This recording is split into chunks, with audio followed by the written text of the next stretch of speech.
A IBNU, ela, a partir desse domingo, começa a trabalhar um tema diferente do que a gente tem trabalhado até a semana passada, que é o tema de missões.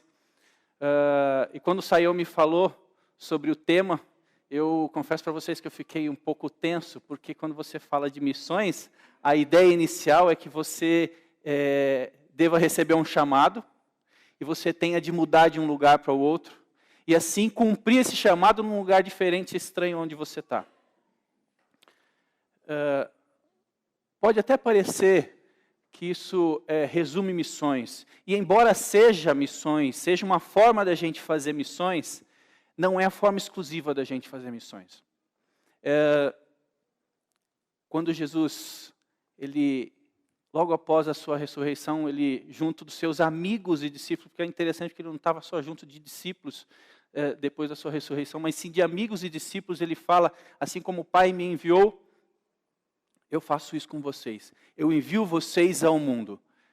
Quando a gente considera que não foi apenas aos discípulos que Jesus falou isso, a gente coloca a carapuça, a gente começa a vestir a roupa de um missionário, de alguém que é responsável por proclamar aquilo que Deus deseja ao nosso próximo. Esse é um dos motivos que o próximo é tão valorizado, porque Deus se importa com ele também. Vamos orar? Vou pedir para que Deus nos abençoe. Senhor amado, eu te peço que o Senhor oriente as nossas mentes e corações, que o Senhor, por meio do teu Espírito, ilumine, Senhor, a compreensão da tua palavra. Somos pó, cremos, Pai, que com pó tu fazes muitas coisas. Cremos também que o Senhor pode falar ao nosso coração, por mais que a nossa capacidade, não só de transmitir, mas a nossa capacidade de absorver a informação seja limitada. Usa, Senhor, o teu Espírito nesse momento, nesse instante.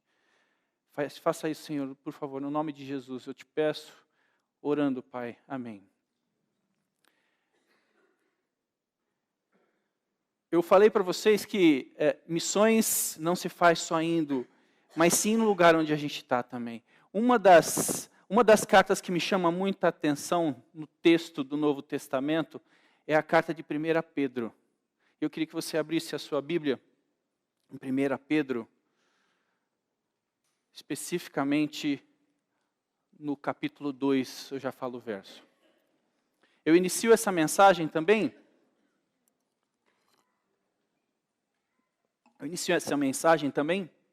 considerando uma palavra de John Stott.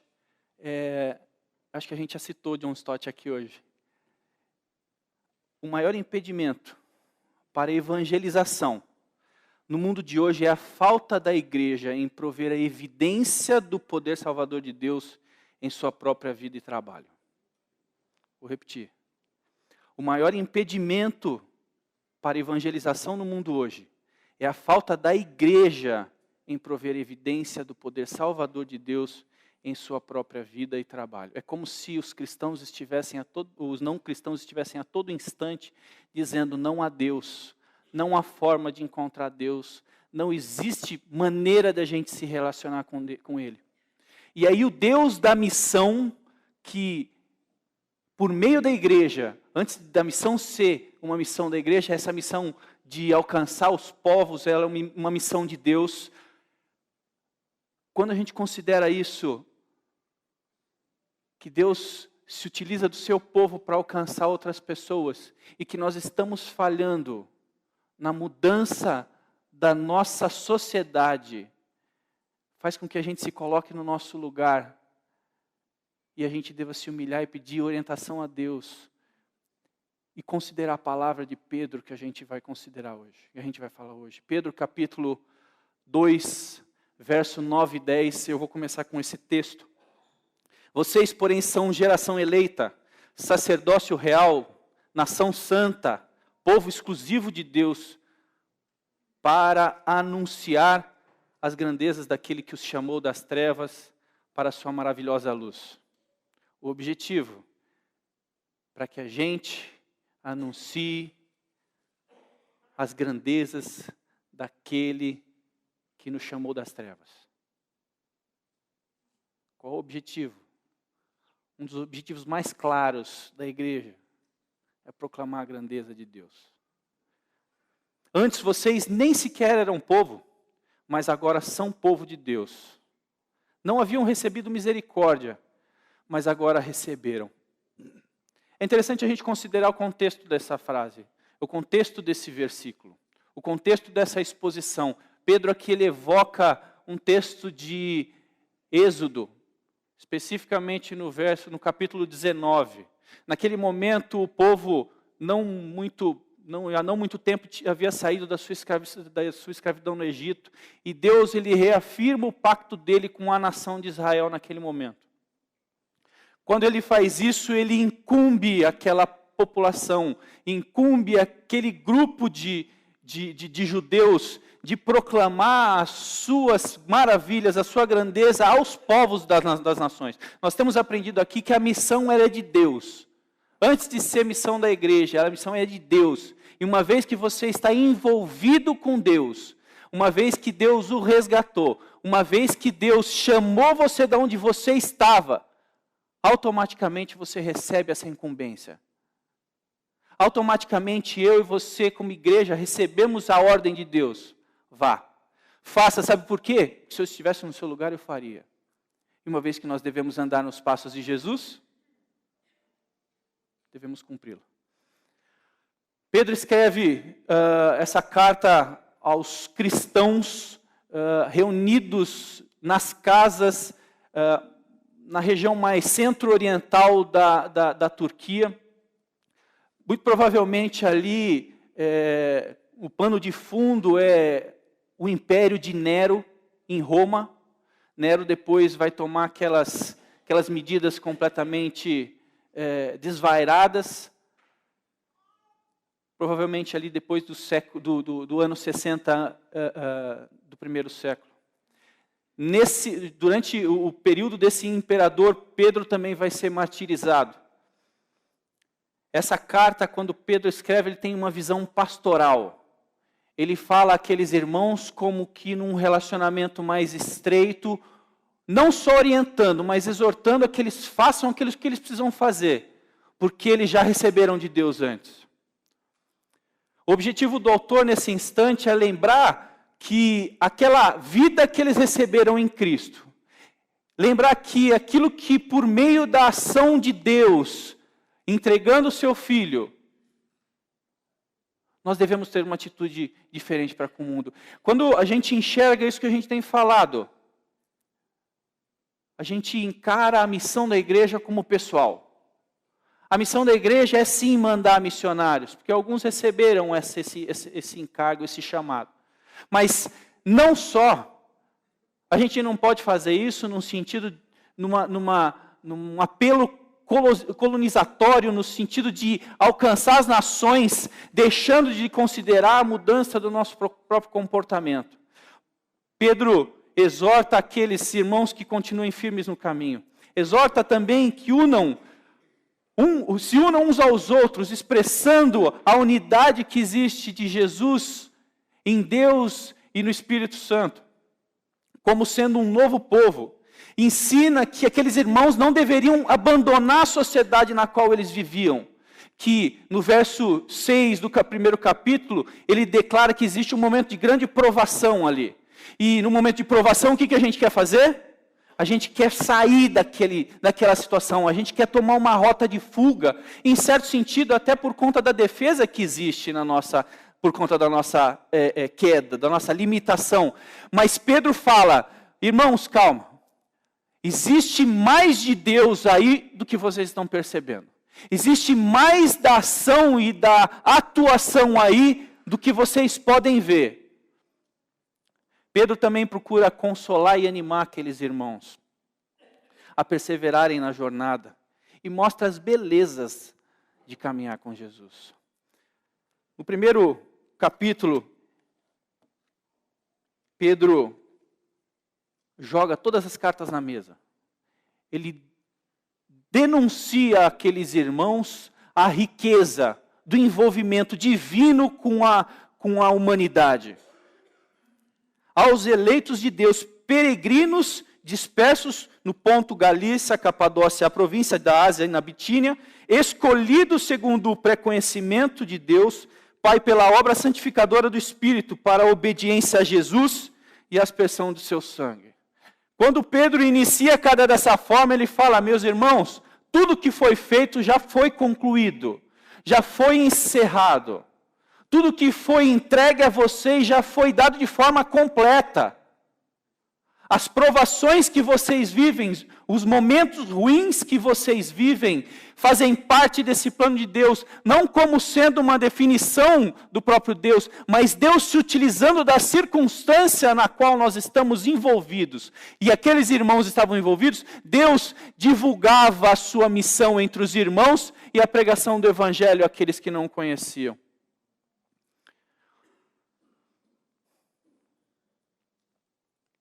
Pedro também ensina que aqueles irmãos, naquilo que eles eram privados, eles tinham não só na igreja o suprimento da sua privação, mas também no relacionamento com Deus.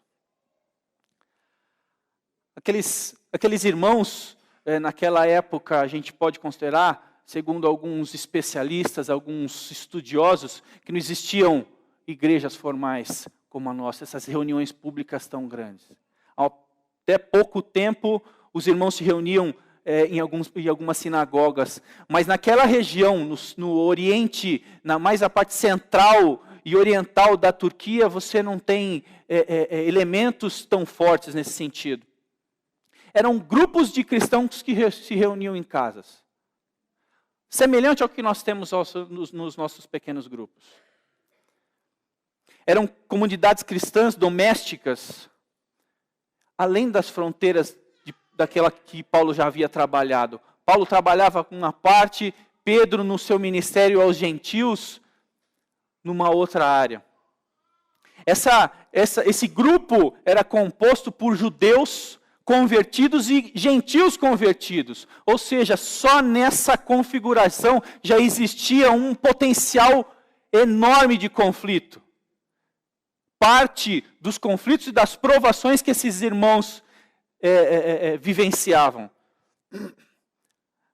Muito provavelmente, até por conta do que nós lemos, esses irmãos que eram peregrinos, e algumas versões falam forasteiros, eram de classe muito baixa, de classe baixa que recebiam mal, não tinham seus direitos políticos reconhecidos, não tinham direitos à propriedade, não tinham direitos que os cidadãos de Roma tinham. Então eram homens e mulheres marginalizados da sociedade. Eles trabalhavam, tal como o que a gente tem hoje de mão de obra vinda da América do Sul para o Brasil explorada. Gente sem direito, gente completamente à margem das regras. Eram insultados, eram ofendidos, eram caluniados. E a gente vê Pedro descrevendo na sua carta os detalhes desse relacionamento com a sociedade. E ainda assim Pedro fala: pessoal, fica frio, fiquem frios. É aí mesmo que eu quero vocês. O movimento cristão era mais um sem número de comunidades domésticas espalhadas pelo mundo, e que pela informalidade do dia a dia, iam vivendo as implicações revolucionárias da sua fé, testemunhando dela aos vizinhos e àqueles que por várias razões com eles tivessem contato. Missão no dia a dia. A minha realidade é campo fértil para a missão. O meu dia a dia, por pior que seja, e eu sei de irmãos aqui que passam dificuldades muito sérias, de saúde, de desemprego. Nós temos orado por esses irmãos. Conflitos na família, conflito com os irmãos, consanguíneos, conflitos com irmãos crentes em Cristo. Muito semelhante ao que a gente tem hoje, não é? A gente vê a realidade para a qual Pedro prega, para a qual Pedro escreve, muito semelhante à nossa realidade. Irmãos que trabalhavam e eram caluniados pelos seus chefes. Chefes que, ao tentarem fazer a vontade de Deus, eram expostos, eram demitidos sem justa causa. Eram demitidos e colocados para fora, sem que houvesse razão. Simplesmente pelo fato de eles carregarem no peito e na vida o estigma de serem cristãos. Essa carta ela foi escrita, como a gente tem visto, num cenário de provação. E o texto ele corre de tal forma que a gente consegue entender essas provações não só do ponto de vista do relacionamento entre os irmãos com a sociedade, mas a provação, a dificuldade que existe dos crentes consigo mesmo. Aquela ideia de que Paulo fala, aquilo que eu não quero fazer, eu faço. Mas aquilo que eu quero e desejo fazer, eu não consigo fazer. Conflitos semelhantes a esses vocês vivem? Conflitos que geram uma identificação com a palavra de Deus. Ou seja, a palavra de Deus, mais do que muitos dizem, é muito atual. Contra o que muitos dizem, é tão atual que quando a gente começa a se envolver com um texto, a gente se enxerga no texto. E esse trabalho de identificação que existe do texto para com a gente é obra de Deus. O intermédio do Espírito Santo iluminando a sua vida. Se você está se sentindo muito próximo dessa realidade, meu irmão, essa é uma ação de Deus na sua vida.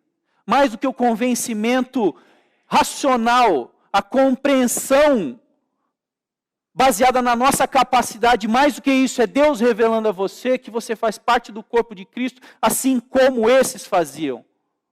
E que essas dificuldades que esses viviam, e você vive, fazem parte da vida cristã, por pior que elas sejam. Por pior que eles sejam, por mais difíceis que sejam os momentos. Ainda assim Deus está no controle e se utiliza dessa realidade em benefício próprio. Deus fala, eu vou atuar nessa realidade. Eu vou mudar essa realidade. Eu vou me aproveitar do pecado e da realidade que vocês estão envolvidas para trabalhar no coração e na vida de vocês. É Deus, por intermédio do seu Espírito, convencendo você que você não vale nada. E que mesmo assim, Deus morreu por você por meio de Cristo. Além dos conflitos pessoais, além dos conflitos carne e espírito, estou no mundo, vivo no mundo, além dessa realidade, existe uma perseguição que a gente pode citar como circunstancial. Você já vivenciou a perseguição de ter falado de Cristo a alguém e esse amigo, ou querido, ou familiar ter se afastado de você? Você já vivenciou a situação de que quando você professa a sua fé por meio do seu trabalho, as pessoas escarnecem de você? As pessoas tiram o valor que você tem pela crença que você tem. E é interessante, porque elas tiram o valor de você pela crença que você tem, mas o valor que você tem vem da crença que você tem. Isso demonstra o quanto o mundo está na contramão da realidade de Deus.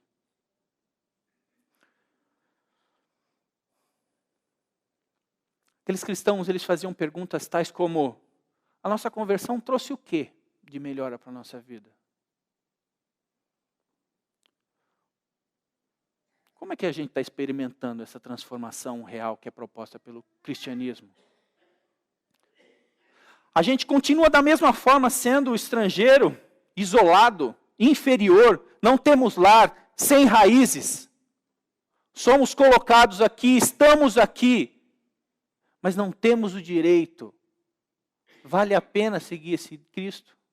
Vale a pena seguir essa regra?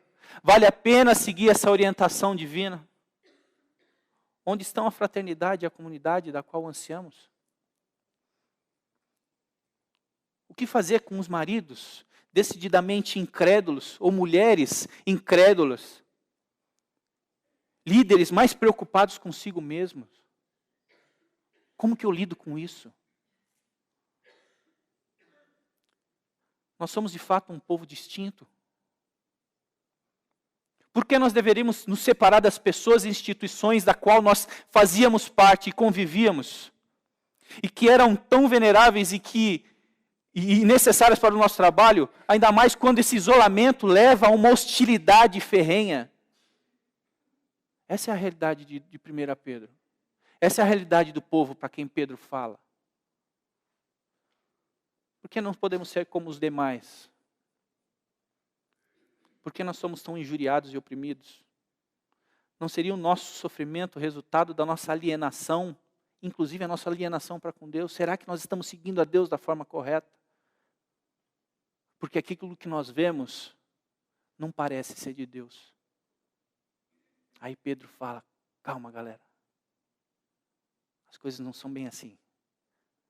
O que você está vendo, apesar da realidade que você vive, é a realidade pela qual Deus está trabalhando na sua vida e na vida daqueles que estão à sua volta. Onde está mesmo a graça de Deus e a certeza da nossa salvação? Nada faz sentido. Essa é a realidade do povo para quem Pedro escreve. E Pedro continua, num tom pastoral. Irmãos, mantenham firme a vossa caminhada. Não se deixem desviar o foco. Mantenham as suas boas obras. Apesar do ônus que vocês levam, que vocês carregam. Pratiquem o bem e mesmo que forem injuriados, tratem os outros com honra, por conta do valor que existe na pessoa humana. Agradem a Deus e não usem a liberdade que existe para que vocês deem vazão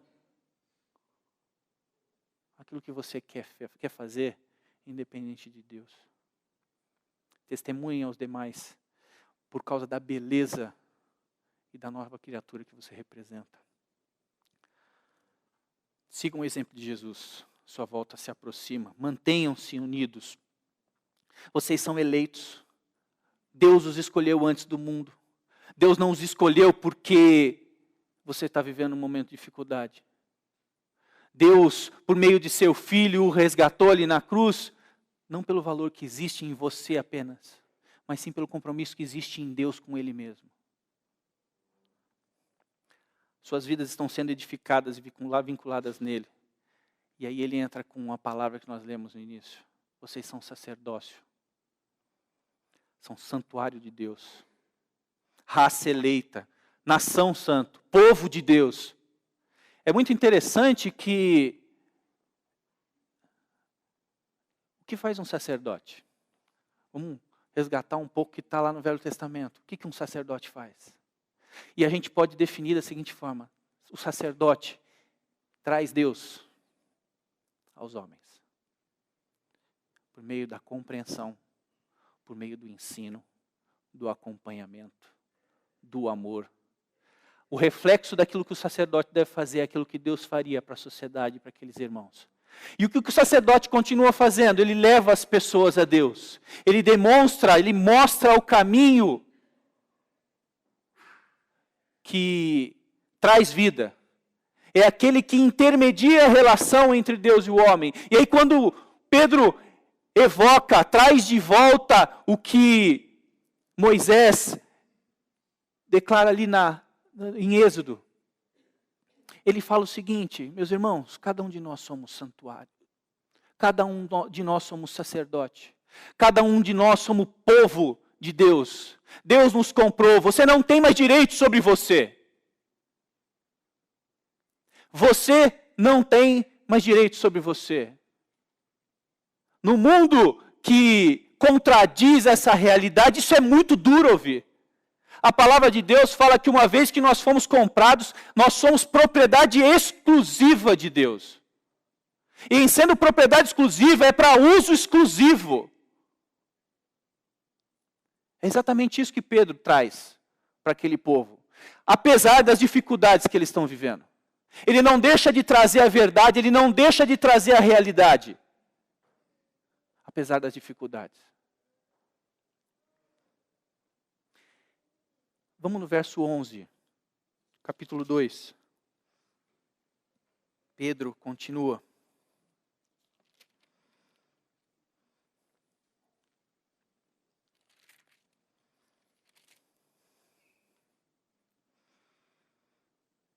Amados, insisto que como estrangeiros e peregrinos no mundo, vocês se abstenham dos desejos carnais que guerreiam contra a alma. E aí ele mata a pau. Ele dá uma cajadada. Ele traz o povo de volta para a realidade. E a partir daqui do texto, a gente não vai trabalhar isso, mas a partir daqui do texto ele começa a elaborar aspectos práticos da vida cristã, por conta dessa realidade. 12. Vivam entre os pagãos de maneira exemplar, para que mesmo que eles os acusem de praticarem o mal, observem as boas obras que vocês praticam e glorifiquem a Deus no dia da intervenção de Deus. Você quer fazer missão? Você quer se envolver com o reino? Além daquilo que nós fazemos nas quatro paredes, do compromisso que nós temos nas quatro paredes da igreja. Tenha uma vida correta. Expresse aquilo que existe em Deus por meio da sua vida. Isso é muito difícil. Eu não vou negar, isso é muito difícil. Mas é a minha responsabilidade e a sua responsabilidade. A partir do momento que nós adentramos essa realidade, a partir do momento que nós nos relacionamos com essa verdade, que é o próprio Jesus, a nossa vida já não tem mais, nós não temos mais direito sobre a nossa vida. Alguém nos comprou. E o que fazemos, devemos fazer por conta do nosso Senhor, do nosso amo. Ainda assim, Deus nos permite, nos dá o privilégio de traçarmos planos. Mas que esses planos estejam dentro dos padrões e daquilo que Deus espera de nós, enquanto missionários urbanos, missionários domésticos, missionários corporativos, missionários onde você estiver, onde eu e você estivermos. Que Deus esteja ali por meio da minha vida e da sua. O novo status que vocês desfrutam deve suprimir neles, em vocês, qualquer sede mundana de poder e realização. Qualquer necessidade de se defender de agressões, de fazer o jogo da maioria só para estar bem com os outros. Nós somos chamados para ser uma prova viva, Deus vivo. Para levar as pessoas para Deus e trazer as pessoas, e trazer Deus para as pessoas.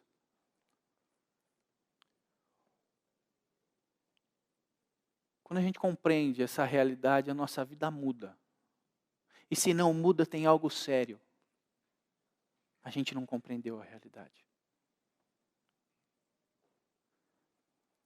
Tem um autor de um livro, um sociólogo, que ele trabalha muito interessantemente os 3 primeiros séculos da evolução do cristianismo, de forma sociológica.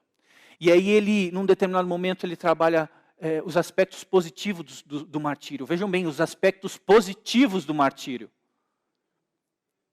E ele fala o seguinte: os mártires, que são aqueles que testemunham com a própria vida, que são aqueles que vivem a qualquer preço aquilo para o qual eles foram destinados desde o início do mundo, como Pedro nos ensina. Esses camaradas são expoentes, são os expoentes mais fidedignos do valor de uma religião, sobretudo se houver voluntarismo do mesmo. Esses homens e mulheres dão mostra da própria perseverança e do valor que o cristianismo tem.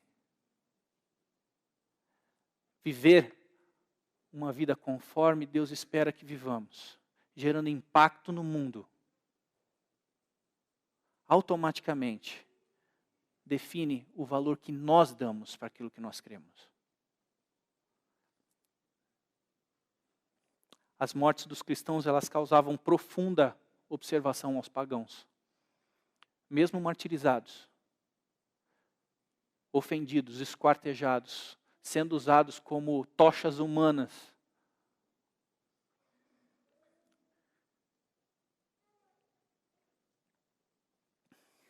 John Stott, num dos seus livros, uma outra citação dele, ele lembra de uma conferência missionária no início da década de 80, ligada a Lausanne. E aí uma das declarações que esse comitê, essa reunião de comitê expressa, diz o seguinte: nós nunca conseguiríamos apresentar o evangelho aos céticos modernos se permanecermos dentro das nossas trincheiras culturais. Os que não conhecem a verdade só podem ser alcançados lá fora. Se a gente estiver só dentro da igreja, só dentro dos pequenos grupos, aqueles que carecem da graça de Deus, do amor de Deus, eles não vão ser alcançados. Se nós não pertencemos ao mundo daqueles estranhos específicos que desejamos alcançar, alguém dentre nós tem que se dar o trabalho de atravessar para o outro lado e aprender a sentir-se à vontade no estranho território deles. A gente só vai fazer diferença estando lá fora. Contra aquela ideia de que a gente tem que estar separado do mundo, isolado do mundo. Paulo levanta um pouco essa bola do compromisso aos Coríntios na segunda carta. Vocês mesmos são toda a recomendação de que precisamos. A vida de vocês é uma carta que qualquer um de nós pode ler, simplesmente olhando para vocês. O próprio Cristo a escreveu, não com tinta, mas com o Espírito do Deus vivo. Deus está fazendo de você uma carta. A sua caminhada, a sua jornada cristã é uma carta. E essa carta deve ser lida àqueles que não conhecem Deus. E o que eles estão lendo? Por meio de nós, Ele, Deus, traz o conhecimento de Cristo aonde quer que vamos. O povo aspira o excelente perfume desse conhecimento. Qual o odor que nós estamos emitindo? Por causa de Cristo, exalamos uma doce fragrância que sobe até Deus. Vocês estão aqui para serem o sal da terra. O sal que traz o sabor divino à terra. Se vocês perderem a capacidade de salgar, como as pessoas poderão sentir o tempero da vida dedicada a Deus, vocês não terão mais utilidade e acabarão no lixo. Vocês estão aqui para ser luz, para trazer mais cores de Deus ao mundo. Deus não é um segredo para ser guardado. Vamos torná-lo público, tão público quanto uma cidade num plano elevado. Tratem de brilhar, mostrem-se acessíveis aos outros. Vocês motivarão as pessoas a se aproximarem de Deus, o generoso Pai do céu. Toda vez que eu não me porto como eu deveria, eu ofendo a Deus e ofendo a missão de Deus. Coloco em risco, ainda que os planos de Deus não possam ser frustrados, mas eu coloco em risco a missão de Deus, manchando essa missão. Eu vou encerrar aqui com uma frase também. Se a missão deve ser moldada pela missão de Cristo, certamente ela exigirá de nós entrar no mundo alheio, tal como o sal na carne esfregado na carne. Tal como a luz na escuridão, aclarando a escuridão. No evangelismo isso significará entrar no pensamento do outro, no seu mundo de tragédia e perdição, para compartilhar Cristo com ele aonde ele estiver. No nível de compreensão dele. Muitas vezes nós cristãos tentamos vender um pacote, uma mensagem customizada para a igreja lá fora. Não vai vender. Quem trabalha no mercado sabe que não vai vender. O público está diferente. O público-alvo está diferente. A proposta do produto é outra. Ou a embalagem desse produto está sendo vendida para um público diferente. Na atividade social, isso significará ter disposição para renunciar ao conforto e à segurança de nossa experiência cultural e nos oferecerem serviço a pessoas de outras culturas, cujas necessidades podem nunca ter sido conhecidas ou experimentadas por nós. A missão encarnacional de Deus, seja ela da igreja, seja ela evangelística ou social, ambas requerem uma identificação preciosa com as pessoas na situação que elas vivem, lá. Lá. Junto delas. Por isso que Pedro exorta aqueles irmãos e fala: vivam entre os pagãos de maneira exemplar, para que mesmo que eles os acusem de praticarem o mal, observem as boas obras que vocês praticam e glorifiquem a Deus no dia da intervenção. Missão começa na minha casa, com o meu filho, na torre do apartamento onde eu moro, no condomínio onde eu moro, no meu trabalho, na minha família, até os confins da terra. Se você não foi chamado para sair daqui e para um outro lugar estranho, completamente diferente, você foi chamado para fazer diferença e transparecer Cristo na sua vida. Nós somos pequenos cristos ou não somos? Devemos nos dar aos outros ou não devemos? Devemos ensinar aquilo que precisa ser ensinado ou não devemos? Nós amamos mesmo aqueles que convivem conosco, deixando eles perecer em ignorância? Baixa sua cabeça, por favor. Pai Celeste, dá-nos a compreender, Senhor, a profundidade da Tua palavra, no sentido da missão que Tu tens.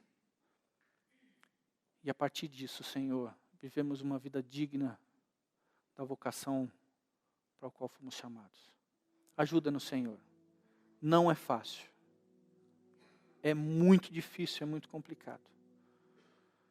Mas ajuda-nos, Senhor, a honrar o Teu nome por meio da nossa vida.